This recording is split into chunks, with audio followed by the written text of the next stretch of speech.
Good morning and welcome to വർത്തമാനം. ഇന്നത്തെ പ്രധാനപ്പെട്ട പത്രവാർത്ത.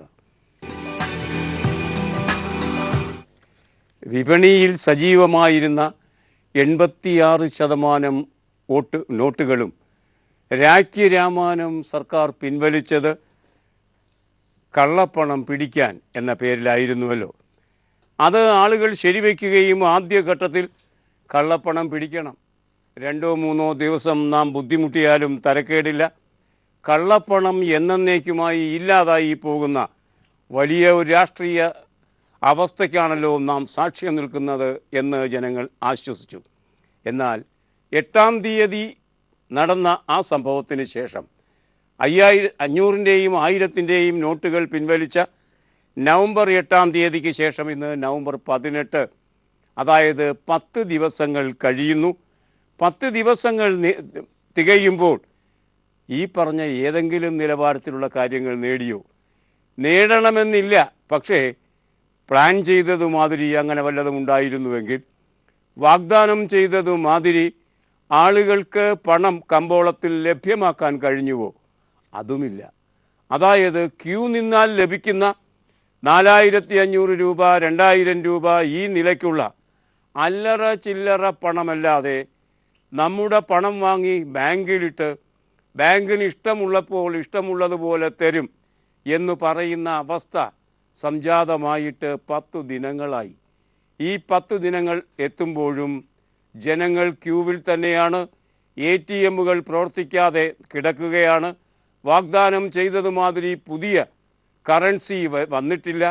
ഈ അവസ്ഥയിൽ ജനങ്ങൾ ബുദ്ധിമുട്ട് സഹിക്കുന്ന അവസ്ഥയിലേക്ക് എത്തിയപ്പോൾ ആദ്യഘട്ടത്തിലെ സാമ്പത്തിക അവസ്ഥ ഒരു സാമ്പത്തിക പ്രശ്നമായി ഇതിനെ കയ്യേറ്റവർ എന്തെങ്കിലും ബുദ്ധിമുട്ടിയാലും കുഴപ്പമില്ല, കള്ളപ്പണം പുറത്തേക്ക് വന്നാൽ മതിയായിരുന്നു എന്ന് വിചാരിച്ച് ഈ പദ്ധതിക്ക് ആരംഭഘട്ടത്തിൽ പിന്തുണ പ്രഖ്യാപിച്ച ആളുകളുണ്ടല്ലോ, അവർ പോലും എതിരായി തീരുന്ന അവസ്ഥയുണ്ടായി.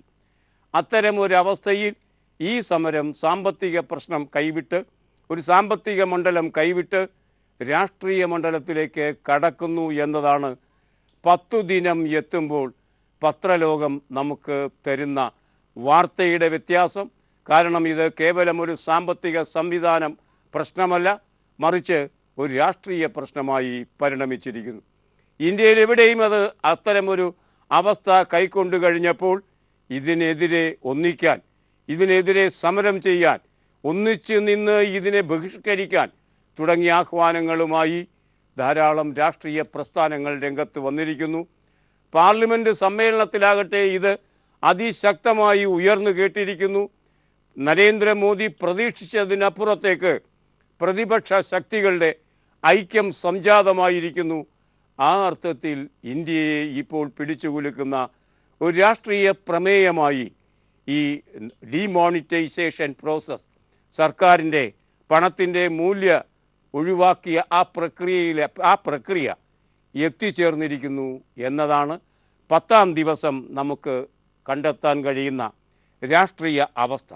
ആ രാഷ്ട്രീയ അവസ്ഥയെ നന്നായി അഭിവഞ്ചിപ്പിക്കുന്നു പത്രലോകം.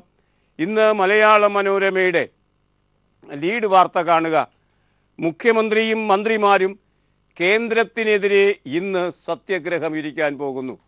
ആ അർത്ഥത്തിൽ ഒരു രാഷ്ട്രീയ സമരത്തിൻ്റെ പ്രമേയമായി മാറിത്തീർന്നിരിക്കുന്നു സാമ്പത്തിക നവീകരണ ക്രിയ.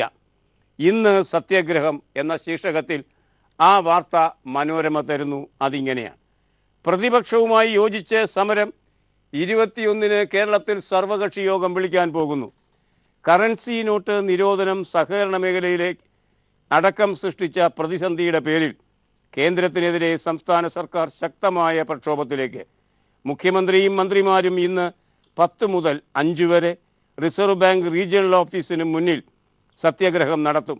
തുടർന്ന് പ്രതിപക്ഷവുമായി ചേർന്ന് യോജിച്ച സമരം, അടിയന്തര നിയമസഭാ സമ്മേളനം വിളിക്കണമെന്നതടക്കം പ്രതിപക്ഷ പ്രതിനിധികൾ സംഘത്തിൻ്റെ ആവശ്യങ്ങൾ ചർച്ച ചെയ്യാനായി 21-ന് സർവകക്ഷി യോഗം ചേരാൻ പോകുന്നു. 21-ന് സർവകക്ഷി യോഗം. ഇന്നാകട്ടെ സത്യഗ്രഹ സമരം.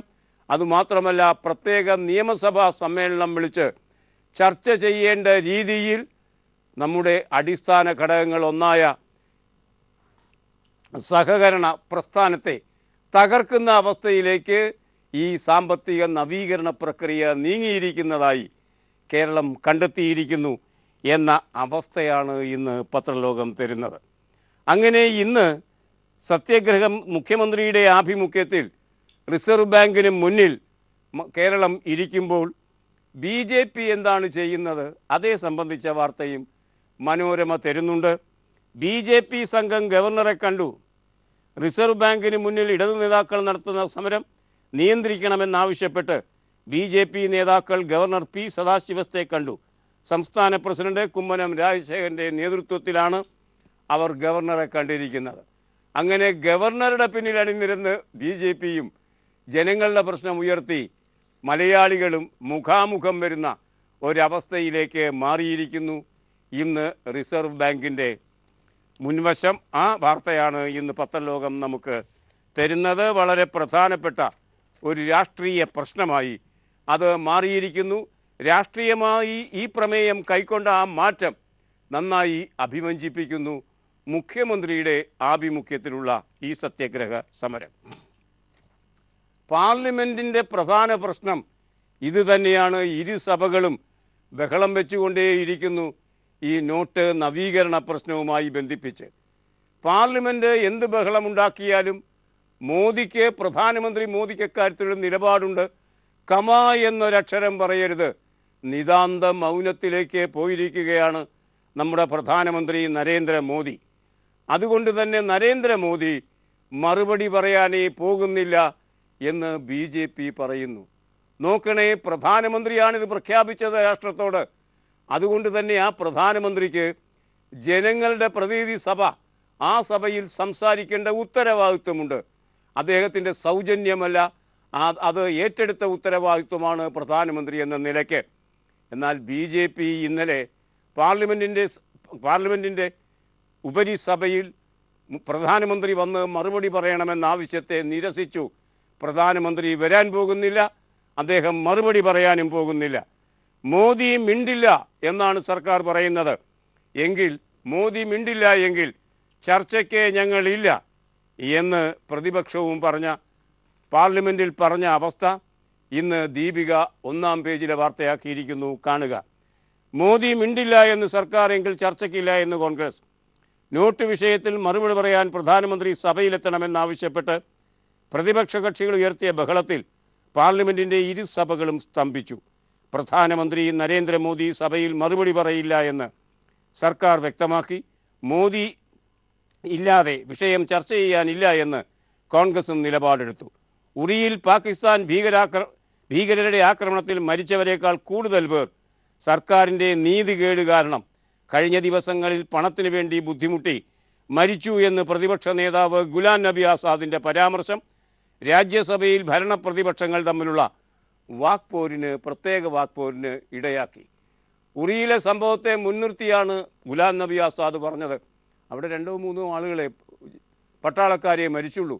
ഇവിടെ 47 മരണങ്ങളായിരിക്കുന്നു ഇതുവരെ അഖിലേന്ത്യാ നിലവാരത്തിൽ നടത്തിയ കണക്കിൻ്റെ പശ്ചാത്തലത്തിലെന്ന് കേജ്രിവാൾ ദില്ലിയിൽ പ്രഖ്യാപിച്ചു കഴിഞ്ഞിരിക്കുന്നു. 47 പേർ മരിച്ചിരിക്കുന്നു. ഈ സാമ്പത്തിക നവീകരണ പ്രവർത്തനവുമായി ബന്ധിപ്പിച്ച് നേരിട്ടോ പരോക്ഷമായോ. ഒന്നുകിൽ ക്യൂവിൽ വന്ന് നിന്ന് കുഴഞ്ഞു വീണ് മരിച്ചു, ഇല്ലെങ്കിൽ ഇത് ഉളവാക്കിയ ഒരു ഞെട്ടലുണ്ടല്ലോ, ആ ഞെട്ടലിൻ്റെ ഭാഗമായി ഹാർട്ട് അറ്റാക്ക് വന്ന് മരിച്ചു. അങ്ങനെ 47ഓളം ആൾക്കാർ മരിക്കുമ്പോൾ ഉറിയേക്കാൾ ഗൗരവതരമായ രാഷ്ട്രീയ പ്രമേയമായി ഇത് മാറിയിരിക്കുന്നു എന്നാണ് ഗുലാം നബി ആസാദ് പറഞ്ഞത്. പക്ഷേ ഉറിയെ തൊട്ട് സംസാരിച്ച അപ്പോൾ ഹാലിളകും BJPക്ക്. അവർ പറഞ്ഞു ദേശവിരുദ്ധമാണ് ഈ പ്രസ്താവന. BJPക്ക് ഇഷ്ടമില്ലാത്തത് എല്ലാം ദേശവിരുദ്ധമാക്കുന്ന ഒരു അതിവൈഭവമായ സർക്കസ് കളിയിലാണ് BJP നേതാക്കൾ ഇപ്പോഴുള്ളത്. ഏതായാലും BJP നേതാക്കൾ ഇങ്ങനെ പാർലമെൻറ്റിൽ ആകുലത കൈക്കൊള്ളുമ്പോൾ ഇന്നലെ ദില്ലിയുടെ തെരുവിൽ കേജ്രിവാളും അതുപോലെ മമതാ ബാനർജിയും, രണ്ടുപേരും പ്രതിപക്ഷ മുഖ്യമന്ത്രിമാരാണ്, ഇരുവരും ചേർന്ന് വൻതോതിലുള്ള പ്രക്ഷോഭം സംഘടിപ്പിക്കുകയും ചെയ്തിരിക്കുന്നു. അങ്ങനെ രാഷ്ട്രീയമായ ഒരു വിഭാഗീയത രൂപം കൊണ്ടിരിക്കുന്നു. സർക്കാരിനെതിരെ പ്രതിപക്ഷങ്ങൾ ഏകദേശം പൂർണ്ണമായും നരേന്ദ്രമോദിക്ക് പ്രതീക്ഷിക്കാൻ കഴിയുന്നതിനപ്പുറത്തേക്ക് യോജിപ്പിൻ്റെ അന്തരീക്ഷത്തിലേക്ക് എത്തിയിരിക്കുന്നു. പാർലമെൻറ്റ് ബഹളമയമായിരിക്കുന്നു. നരേന്ദ്രമോദി അദ്ദേഹത്തിൻ്റെ മൗനത്തിലേക്ക് മുതലക്കൂപ്പ് വീഴുകയും ചെയ്തിരിക്കുന്നു. മറുപടി പറയാൻ തയ്യാറല്ല പ്രധാനമന്ത്രി എന്നാണ് പ്രതിപക്ഷത്തോട് ഇന്നലെ പാർലമെൻറ്റിൽ BJP പറഞ്ഞത്.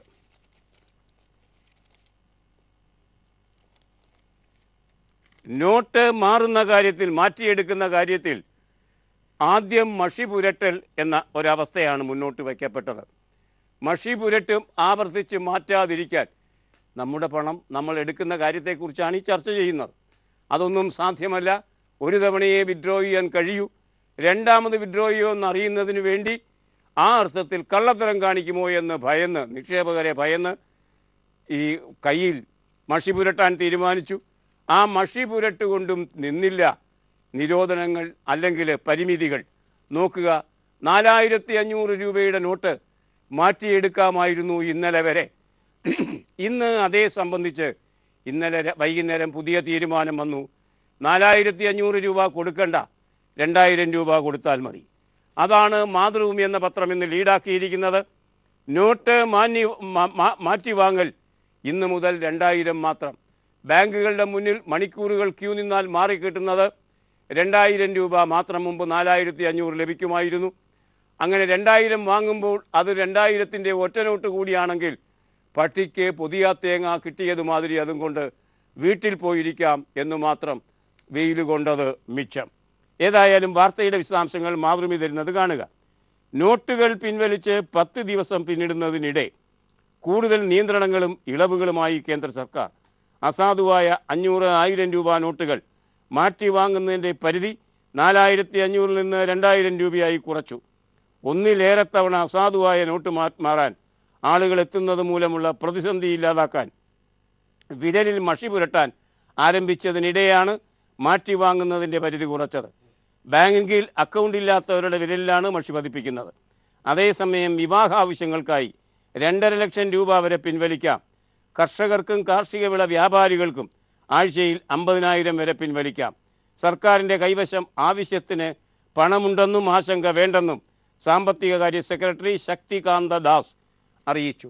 ഈ മഹാനാണ് വൈകുന്നേരങ്ങളാകുമ്പോൾ വന്നിരുന്ന് നാളെ എത്ര രൂപയാണ് തരാൻ പോകുന്നത് നിങ്ങൾക്ക് എന്ന് തീരുമാനമെടുത്ത് പറയുന്ന ശക്തികാന്ത ദാസ് പറയുന്നു, പേടിക്കേണ്ട ആരും ബാങ്കിൽ പണമുണ്ടെങ്കിൽ തരാമല്ലോ. അപ്പോൾ തരാതിരിക്കുന്നുണ്ട് എന്ന് പറഞ്ഞാൽ ബാങ്കിൽ ആവശ്യത്തിന് പണമില്ല. സർക്കാർ അനുഭവിക്കുന്ന പ്രതിസന്ധി അതാണ്. തുറന്നു പറയാൻ കഴിയാത്ത ആ പ്രതിസന്ധി. പണമൊക്കെ എങ്ങോട്ട് പോയി? അത് കോർപ്പറേറ്റുകൾ ആവശ്യപ്പെടുന്നത് പോലെ എടുത്ത് വായ്പ കൊടുക്കുകയും ആ വായ്പ ലഭിക്കാതിരിക്കുന്ന അവസ്ഥ സൃഷ്ടിക്കപ്പെടുകയും ചെയ്യുമ്പോൾ പിന്നെ ബാങ്കിൽ ആവശ്യത്തിന് പണം നിറയ്ക്കാനുള്ള ഒറ്റ വഴി പാവങ്ങളുടെ പണം അവിടെ നിലനിർത്തുക, അവർക്ക് പിൻവലിക്കാൻ കഴിയാതാക്കുക എന്നതാണ്. അത്തരമൊരു ഗെയിമിലാണ് ഇപ്പോൾ കേന്ദ്ര സർക്കാർ ഏർപ്പെട്ടിരിക്കുന്നത്.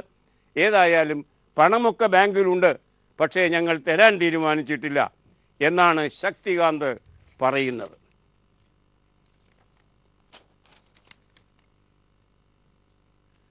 കേരളത്തിലെ മുഖ്യമന്ത്രി ഇന്ന് 10 മണി മുതൽ സമരമിരിക്കുന്ന അവസ്ഥയിലേക്ക് കാര്യങ്ങൾ മാറി. ഇത് കേരളത്തിലെ മുഖ്യമന്ത്രിയെ മാത്രം ബാധിക്കുന്ന കാര്യമല്ല. മാധ്യമം എന്ന പത്രം ഇന്ന് അതിൻ്റെ ലീഡ് വാർത്ത തരുന്നത് കാണുക. പ്രതിഷേധാഗ്നി ഇനി സമരമുഖം എന്ന ശീർഷകത്തിലാണ് ആ വാർത്ത നമ്മെ തേടിയെത്തുന്നത്. നോട്ട് നിരോധനം 3 ദിവസത്തിനകം തിരുത്തണം, അത് പിൻവലിക്കണം എന്ന് മമതയും കേജ്രിവാളും കൈകോർത്ത് പിടിച്ചു നിന്ന് ദില്ലിയിൽ ആവശ്യപ്പെട്ടിരിക്കുന്നു. രണ്ടുപേരും മുഖ്യമന്ത്രിമാർ. അങ്ങനെ മറ്റ് 2 മുഖ്യമന്ത്രിമാരുടെ സമരം കൂടി ഇന്ന്, സമരത്തിൻ്റെ വാർത്ത കൂടി ഇന്ന് മാധ്യമം തന്നിരിക്കുന്നു കാണുക. AK ഹാരിസാണ് ആ സചിത്ര വാർത്ത ദില്ലിയിൽ നിന്ന് റിപ്പോർട്ട് ചെയ്യുന്നത്. നോട്ട് അസാധുവാക്കൽ തീരുമാനത്തിനെതിരെ പാർലമെൻറ്റിന് പുറത്തും പ്രതിഷേധാഗ്നി. നോട്ട് നിരോധനം 3 ദിവസത്തിനകം പിൻവലിച്ചില്ലെങ്കിൽ വൻ പ്രക്ഷോഭം നേരിടേണ്ടി വരുമെന്നും പൊറുതിമുട്ടിയ ജനം തെരുവിലിറങ്ങുമെന്നും ദില്ലിയിൽ സംഘടിപ്പിച്ച സംയുക്ത റാലിയിൽ ബംഗാൾ മുഖ്യമന്ത്രി മമതാ ബാനർജി, ദില്ലി മുഖ്യമന്ത്രി അരവിന്ദ് കേജ്രിവാൾ എന്നിവർ മുന്നറിയിപ്പ് നൽകി. കച്ചവടമില്ലാതെ തിരക്കൊഴിഞ്ഞ ദില്ലിയിലെ ആസാദ്പൂർ മാർക്കറ്റിൽ നടന്ന റാലിക്ക് പിന്നാലെ മമതയും കേജ്രിവാളും തങ്ങളുടെ MP മാർക്കൊപ്പം പാർലമെൻറ്റ് സ്ട്രീറ്റിലെ റിസർവ് ബാങ്കിൻ്റെ ഡൽഹി ആസ്ഥാനത്തേക്ക് പ്രതിഷേധ മാർച്ചും നടത്തി. ദിനംപ്രതി പ്രതിസന്ധി വഷളാവുകയാണ് എന്ന് കേജ്രിവാൾ ചൂണ്ടിക്കാട്ടി. നിരവധി വിവാഹങ്ങൾ മുടങ്ങി, നിരവധി പേർ ജീവനൊടുക്കി, എല്ലാറ്റിനും മോദി മറുപടി പറയണം എന്നും അദ്ദേഹം ആവശ്യപ്പെട്ടു. അദ്ദേഹമാണ് ഇതുവരെ 47 പേർ മരിച്ച കാര്യം പ്രസ്താവിച്ചത് ദില്ലിയിൽ.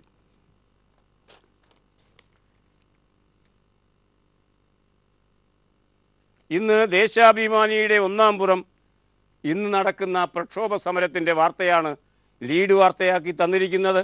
എങ്കിലും ആ ഒന്നാം പുറത്തിൻ്റെ അവസാന ഭാഗം മോദിക്ക് പുതിയതായി 40 കോടി രൂപ കൈക്കൂലി കൊടുത്ത മറ്റൊരു വാർത്ത കൂടി ഇന്ന് നമുക്ക് തന്നിരിക്കുന്നു. ഇന്നലെ 25 കോടി രൂപ ഗുജറാത്ത് CM നൽകിയിരിക്കുന്നു എന്ന നിലയ്ക്കുള്ള വാർത്ത വന്നിരുന്നു. കേജ്രിവാളാണ് ആ വാർത്ത പുറത്തേക്ക് വിട്ടത്. ഇന്നും പുതിയ വാർത്ത കേജ്രിവാൾ പുറത്തേക്ക് വിട്ടിരിക്കുന്നു.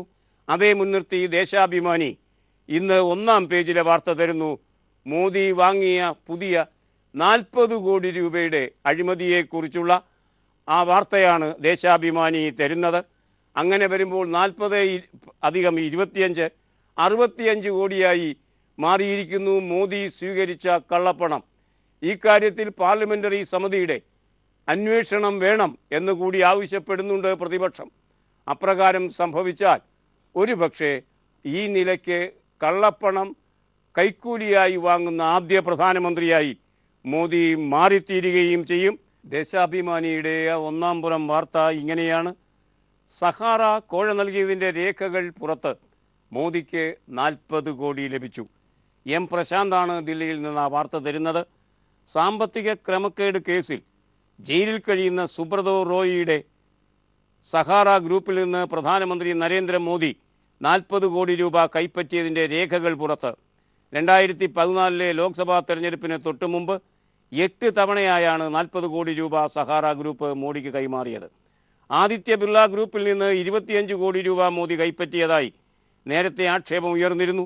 സഹാറയിൽ നിന്ന് ബിർള ഗ്രൂപ്പിൽ നിന്നുമായി 65 കോടി രൂപ മോദി കോഴ കൈപ്പറ്റിയിട്ടുണ്ട് എന്ന് ദില്ലി മുഖ്യമന്ത്രി അരവിന്ദ് കേജ്രിവാൾ ആരോപിച്ചു.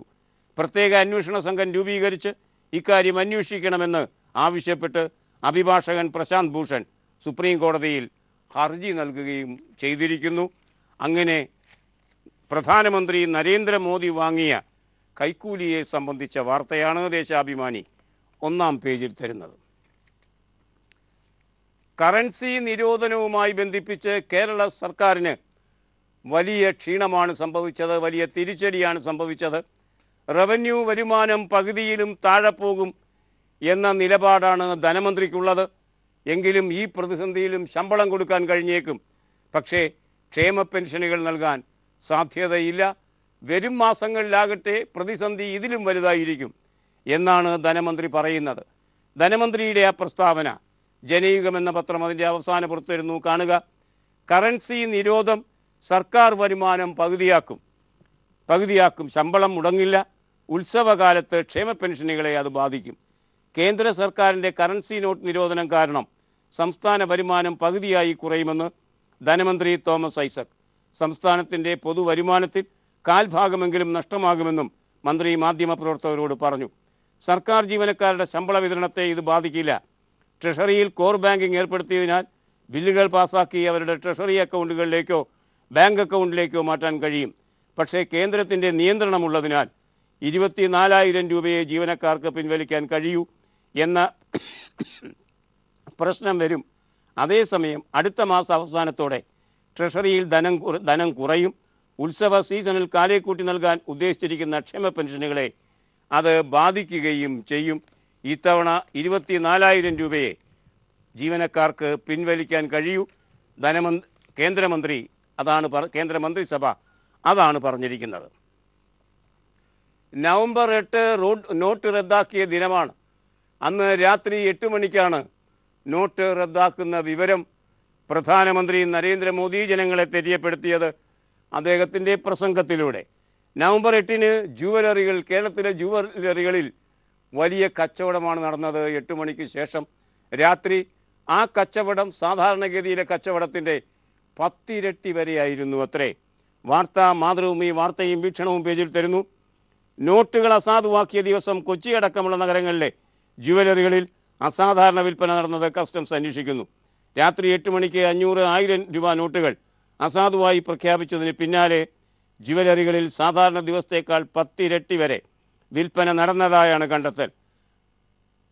അടച്ചവ തുറന്നു പ്രവർത്തിച്ചു, ചിലത് പിറ്റേന്ന് പുലർച്ചെ വരെ പ്രവർത്തിച്ചു എന്നീ വാർത്തകളാണ് വാർത്തയും വീക്ഷണവും പുറത്ത് ഇന്ന് മാതൃഭൂമി നമുക്ക് തന്നിരിക്കുന്നത്. നോട്ട് റദ്ദാക്കിയതിന് ശേഷമുള്ള സംഭവഗതികളെ മുൻനിർത്തി ദി ന്യൂ ഇന്ത്യൻ എക്സ്പ്രസ് അതിൻ്റെ വാർത്ത 1-ാം പേജ് വാർത്ത ആദ്യ വാർത്ത തരുന്നത് കാണുക. Thrissur that targets B J P ഇപ്പോൾ നേരിടുന്ന തൃശൂല ഭീഷണി എന്ത്, അല്ലെങ്കിൽ ബി ജെ പിയെ ലക്ഷ്യം വെച്ചുള്ള തൃശൂല ഭീഷണി എന്ത് എന്ന ശീർഷകത്തിൽ ദി ന്യൂ ഇന്ത്യൻ എക്സ്പ്രസ് ആ വാർത്ത തരുമ്പോൾ did Modi unite his rivals with currency ban move. Currency തടഞ്ഞ ആ പ്രസ്ഥാനമുണ്ടല്ലോ, കറൻസി അല്ലെങ്കിൽ നോട്ടുകൾ റദ്ദാക്കിയ ആ സമീപനത്തിലൂടെ നരേന്ദ്രമോദി അദ്ദേഹത്തിൻ്റെ വിഖ്യാത പ്രതിയോഗികളെ ഒന്നിപ്പിക്കുകയായിരുന്നോ എന്നാണ് ദി ന്യൂ ഇന്ത്യൻ എക്സ്പ്രസ് ചോദിക്കുന്നത്. അല്ലെങ്കിൽ പ്രതിപക്ഷ കക്ഷികൾ ഇതപര്യന്തമില്ലാത്ത വികാര വൈഭവത്തോടെ ഒന്നിക്കുകയും തെരുവിലിറങ്ങി പ്രക്ഷോഭങ്ങൾ സംഘടിപ്പിക്കുകയും ചെയ്യുന്ന പ്രക്ഷോഭങ്ങളുടെ ദിനങ്ങൾക്ക് രൂപം കൊടുത്തിരിക്കുന്ന പുതിയ രാഷ്ട്രീയ സാഹചര്യത്തെക്കുറിച്ചാണ് ദി ന്യൂ ഇന്ത്യൻ എക്സ്പ്രസ് അതിൻ്റെ ലീഡ് വാർത്തയിലൂടെ വിശകലന സ്വഭാവത്തോടെ വാർത്തകൾ നമുക്ക് ഇന്ന് തന്നിരിക്കുന്നത്. നോട്ട് പിൻവലിച്ചതിന് ശേഷമുള്ള രാഷ്ട്രീയ പശ്ചാത്തലത്തിൽ ഇനി നടക്കുന്ന ഉപതെരഞ്ഞെടുപ്പ് മധ്യപ്രദേശിലാണ്. മധ്യപ്രദേശിൽ പാർലമെൻറ്റ് മണ്ഡലത്തിലേക്കും അസംബ്ലി മണ്ഡലത്തിലേക്കും ഉപതെരഞ്ഞെടുപ്പ് നടക്കുകയാണ്. ഒരുപക്ഷെ നോട്ട് മാറ്റത്തിൻ്റെ രാഷ്ട്രീയം ജനങ്ങൾ എങ്ങനെ സ്വീകരിക്കുന്നു എന്നതിൻ്റെ ഒരാദ്യ പരീക്ഷണമായി അത് മാറിക്കൂടായികയില്ല. അതുകൊണ്ട് മെട്രോ വാർത്ത എന്ന പത്രം ദേശം വിദേശം പേജിൽ ആ വാർത്ത നമുക്ക് തരുന്നു. നോട്ട് നിരോധനത്തിന് ശേഷം BJP നേരിടുന്ന ആദ്യ പരീക്ഷയെ സംബന്ധിച്ചാണ് ആ വാർത്ത. നമുക്ക് ആ വാർത്തയുടെ വിശദാംശങ്ങളിലേക്ക് സഞ്ചരിക്കാം മറ്റൊരു ചെറിയ പരസ്യ ഇടവേളയ്ക്ക് ശേഷം. BJP ഇനി നേരിടാൻ പോകുന്ന ആദ്യ രാഷ്ട്രീയ പരീക്ഷ ആയ ആ ഉപതെരഞ്ഞെടുപ്പുകളെക്കുറിച്ചുള്ള വാർത്ത ഇപ്രകാരമാണ് മെട്രോ വാർത്ത നമുക്ക് തരുന്നത്. മൂല്യം കൂടിയ കറൻസി നോട്ടുകൾ പെട്ടെന്ന് പിൻവലിച്ച് കേന്ദ്ര സർക്കാർ തീരുമാനത്തിന് ശേഷം BJP ആദ്യ പരീക്ഷ നേരിടുക മധ്യപ്രദേശിൽ. സംസ്ഥാനത്തെ ഷഹ്ദോൾ ലോക്സഭാ മണ്ഡലത്തിലേക്കും നേപ്പാ നഗർ അസംബ്ലി മണ്ഡലത്തിലേക്കുമുള്ള ഉപതെരഞ്ഞെടുപ്പിൻ്റെ പരസ്യ പ്രചാരണം ഇന്ന് അവസാനിക്കും. 19 നടക്കുന്ന തെരഞ്ഞെടുപ്പിൻ്റെ ഫലം സംസ്ഥാനത്ത് ഭരണത്തിലിരിക്കുന്ന BJPക്ക് നിർണായകമായിരിക്കും എന്നാണ് ഈ വാർത്ത നമ്മോട് പറയുന്നത്. ഈ വാർത്തയ്ക്ക് തൊട്ടു താഴെ 2 വാർത്തകൾ ഇന്ന് മെട്രോ വാർത്ത തരുന്നു. വളരെ പ്രധാനപ്പെട്ട വാർത്തകൾ തന്നെയാണവ. നജീബിനെക്കുറിച്ച് വിവരം നൽകുന്നവർക്ക് 5 ലക്ഷം. നജീബ് അഹമ്മദ് എന്ന് പറയുന്നയാൾ JNUവിലെ വിദ്യാർത്ഥിയാണ്. അദ്ദേഹത്തെ കാണാതായിട്ട് 1 മാസം കഴിഞ്ഞിരിക്കുന്നു. ഗൗരവതരമായ അന്വേഷണങ്ങളൊന്നും നടക്കുന്നില്ല. ഈ സാഹചര്യത്തിൽ നജീബിനെക്കുറിച്ച് വിവരം നൽകുന്നവർക്ക് 5 ലക്ഷം രൂപ പ്രതിഫലം നൽകാം എന്ന് പ്രഖ്യാപിക്കുന്നു പോലീസ്. അതാദ്യം 50,000 ആയിരുന്നു, പിന്നെ 2 ലക്ഷമായി ഉയർത്തി. എന്നിട്ടും വിവരം ലഭിക്കാത്തത് കൊണ്ടാണ് 5 ലക്ഷമാക്കിയിരിക്കുന്നത്. ABVP പ്രവർത്തകരുമായുള്ള സംഘടനത്തെ തുടർന്ന് കാണാതായ JNU വിദ്യാർത്ഥി നജീബിനെക്കുറിച്ചുള്ള വിവരം നൽകുന്നവർക്കുള്ള പാരിതോഷികം 5 ലക്ഷമായി ഉയർത്തി. ഇതേസമയം നജീബിനെ കണ്ടെത്തണമെന്നാവശ്യപ്പെട്ട് പ്രക്ഷോഭം നടത്തിയ ജിഗ്നേഷ് മേവാനി ജുഡീഷ്യൽ കസ്റ്റഡിയിലായിരിക്കുന്നു. അത് അഹമ്മദാബാദ്, അതായത് ഗുജറാത്തിലാണ്. ഗുജറാത്ത് സർവകലാശാലയ്ക്ക് മുന്നിൽ പ്രതിഷേധ സമരം നടത്തിയ ദളിത് നേതാവ് ജിഗ്നേഷ് മേവാനി അടക്കം 4 പേർ ജുഡീഷ്യൽ കസ്റ്റഡിയിൽ അവരെ കൊടുത്തു. അതാണ് രണ്ടാമത്തെ വാർത്ത. തെരുവ് നായ്ക്കളെ കൊല്ലാനുള്ള അവകാശം സർക്കാരിന് മാത്രമേ ഉള്ളൂ. ഭീതിതമെന്ന് തോന്നുന്ന തെരുവ് നായ്ക്കളെ കൊല്ലാൻ സർക്കാരിന് ഇപ്പോഴേ അവകാശമുണ്ട്. അത് മറ്റ് സംഘങ്ങൾക്ക് ഞങ്ങൾ നൽകിയിട്ടില്ല എന്ന് സുപ്രീം കോടതി പറഞ്ഞിരിക്കുന്നു. അതേ സംബന്ധിച്ച വാർത്ത കേരള കൗമുദി ഇന്ന് 1-ാം പേജിൽ സചിത്രമായി തരുന്നു. കാണുക. ചട്ടപ്രകാരമുള്ള നടപടിക്ക് ശേഷം തെരുവ് നായ്ക്കളെ സർക്കാരിന് കൊല്ലാൻ കോടതി ജോസ് മാവേലിയോട് നേരിട്ട് ഹാജരാകാൻ നിർദ്ദേശം. മനുഷ്യജീവനെ ഭീഷണിയാകുന്ന അപകടകാരികളായ തെരുവ് നായ്ക്കളെ സർക്കാരിനും ബന്ധപ്പെട്ട അധികാരികൾക്കും കൊല്ലാമെന്ന് സുപ്രീം കോടതി വ്യക്തമാക്കി. നിയമത്തിലെ വ്യവസ്ഥകളും ചട്ടങ്ങളും പാലിച്ചു വേണം നായ്ക്കളെ കൊല്ലാൻ. എന്നാൽ സ്വകാര്യ സംഘടനകളും വ്യക്തികളും സംഘം ചേർന്ന് നായ്ക്കളെ കൊല്ലുന്നത് അനുവദിക്കില്ല എന്ന് ജസ്റ്റിസ് ദീപക് മിശ്ര അധ്യക്ഷനായ ബെഞ്ച് പറഞ്ഞു. അത്തരം സാഹചര്യത്തിൽ സർക്കാരിനോ സർക്കാർ നിയോഗിക്കുന്ന മറ്റ് വിഭാഗങ്ങൾക്കോ ലോക്കൽ ഗവൺമെൻറ്റിനോ ഒക്കെ തന്നെ തെരുവ് നായ്ക്കളെ കൊല്ലാൻ കഴിയും എന്നാണ് ഈ വാർത്ത നമ്മോട് പറയുന്നത്. ഇനി ഇന്നത്തെ മുഖലേഖനങ്ങൾ.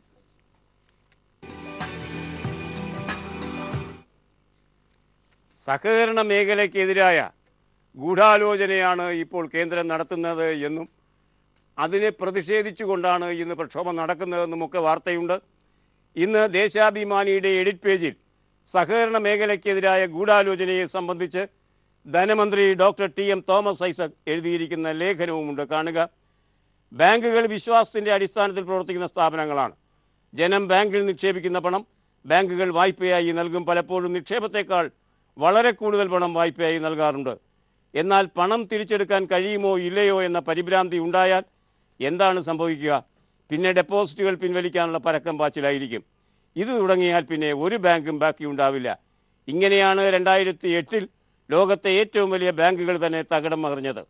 ഇവിടെ കേരളത്തിലെ സഹകരണ ബാങ്കുകളുടെ വിശ്വാസ്യത ഇല്ലാതാക്കി അവയെ തകർക്കാൻ BJPയും കേന്ദ്ര സർക്കാരും ഗൂഢാലോചന നടത്തുകയാണ്. കേന്ദ്രവും സംസ്ഥാനവും തമ്മിൽ കേരളത്തിലെ പ്രാഥമിക സഹകരണ ബാങ്കുകളുടെ പ്രവർത്തനം സംബന്ധിച്ച് ഒരു ദശാബ്ദമായി രൂക്ഷമായ അഭിപ്രായ വ്യത്യാസത്തിലാണ്. കേരളത്തിലെ സഹകരണ ബാങ്കുകൾ വായ്പ കൊടുക്കുക മാത്രമല്ല, നാനാവിധത്തിലുള്ള കാർഷിക വാണിജ്യ സേവനങ്ങളും ജനങ്ങൾക്ക് നൽകുന്നുണ്ട്. ന്യായവില ഷോപ്പുകൾ, നീതി മെഡിക്കൽ സ്റ്റോറുകൾ, കാർഷിക സേവന കേന്ദ്രങ്ങൾ തുടങ്ങി ജനങ്ങൾക്ക് ആശ്വാസമേകുന്ന നിരവധി സംരംഭങ്ങൾ കൂടി സഹകരണ ബാങ്കുകളുടെ മുൻകൈയിൽ നടക്കുന്നുണ്ട്.